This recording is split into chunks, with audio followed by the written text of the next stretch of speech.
Hello friends, welcome to my YouTube channel. So today in this video I am going to show you how to create or how to set the dual application in this device or clone applications in this device.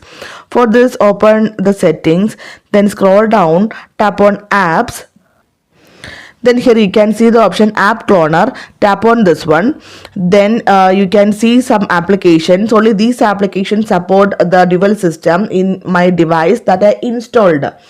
Okay, so there is lots of applications support the dual system, but only this application I installed in my phone.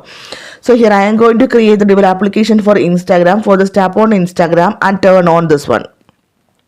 You can see Instagram clone added to home screen. So if you want to change the cloned application name, you can change it, otherwise leave it. Now go back. So here I am going to create the dual application for WhatsApp also. This one. Now let me show you how it works. Now you can see to Instagram you can see here, and to WhatsApp also you can see here, right? So simply in this way you can create the dual application or clone application in this device. So hope you guys enjoy this video. Thank you for watching. Thank you. Bye bye.